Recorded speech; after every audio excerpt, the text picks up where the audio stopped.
I want to say a few words about machine learning data attribution. I've come across two presentations recently, and quite frankly, I'm pretty concerned about this whole area of research because I feel like it's Orwellian. It's an Orwellian nightmare in disguise.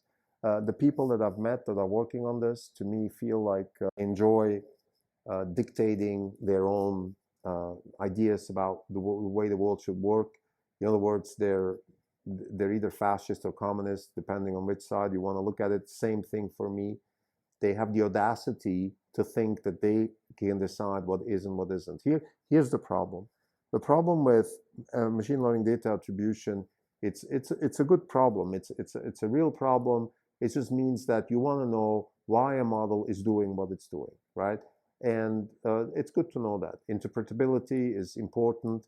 But this has morphed into what people call AI safety, which is, in my opinion, just another word for an Orwellian nightmare of dictatorship and influencing people's minds and all kinds of bad things.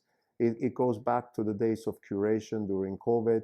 We all went through this nightmare of how a few Silicon Valley elites were taking, let's say, digital media, social media into their own hands and deciding what's the truth and what isn't. It's just horrible, a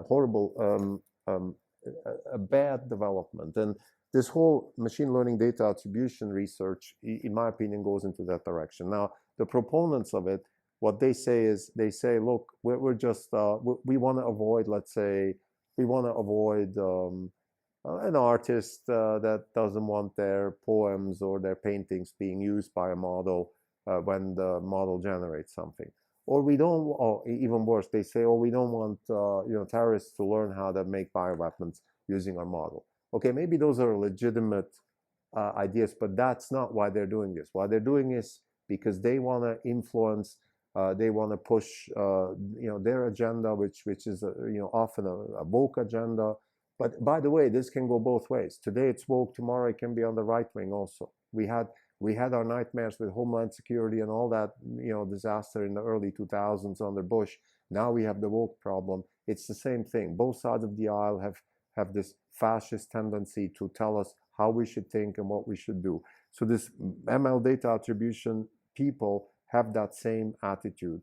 I feel like they because what they want to do is they want to rewrite knowledge. If you take a large language model, is a compressed version of knowledge in the internet, and they want to go in there and decide what kind of knowledge is being represented through generative AI in the name of safety, or even worse, in the name of, oh, I don't want terrorists to know how to make bioweapons. This reminds me of gun proponents who say, well, I need an automatic firearm because when I shoot a deer, I want to make sure that the poor animal dies. And if it's not dead after one shot, I need an automatic weapon that can, shoot, I don't know, 50 bullets in a second. That's BS. I'm sorry. Or that argument, I need my weapon because I want to be a hunter. It's a bit like that. It's a far-fetched argument which doesn't get the point. Most people buy weapons because they want to defend themselves against other people, which is fine. They have the right to do that in this country. But don't tell me that it's because of some sort of animal that you don't want to suffer. The same thing here. Most ML data attribution researchers, in my opinion, today, at least the ones that I've met, they have an agenda. They want to rewrite history. They want to rewrite what is and what isn't. We've seen it with the Google disaster with Gemini, and this is just the peak of the iceberg.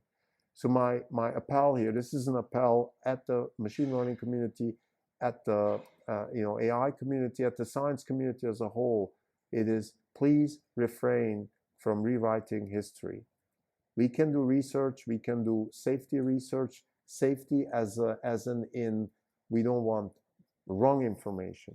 That should be the definition of safety. Should be misrepresentation of the truth, not misrepresenting the truth in the name of safety. They've got it all wrong. Safety is not representing truth in some way that you decide is safe. Safety is not to misrepresent truth, because the only thing which matters is truth. If we're not happy with the history of the United States, if we're not happy with slavery, if we're not happy with the history of Germany and Nazism, if we're not happy with Japan and imperialism, We need to expose it to see it so we know what happened and we never do it again. By rewriting history, we're just creating a hydra of problems, and we're also creating a centralized Orwellian nightmare that eventually will end up in exactly the thing that we're trying to avoid. So again, my appel is really AI safety has to be first and foremost to not misrepresent the truth. Now, if you have a problem with design, if you don't want to explain the design of bioweapons in Gen AI, that's fair. You can do that. And I'm sure there are ways in cryptography and in cybersecurity and maybe also in ML data attribution to prevent that. But quite frankly, it is not the job of an AI researcher to keep terrorists from making bioweapons. That's not the job of an AI researcher. That's the job of the FBI. That's the job of the international law enforcement community, of the international armed forces community. We have this is not the job of a group of entitled AI researchers at Google or somewhere like that. So I think, again, my appel at the AI community is to take AI safety seriously, but AI safety, first and foremost, is not to misrepresent the truth, and not to misrepresent the truth in the name of AI safety. Thank you.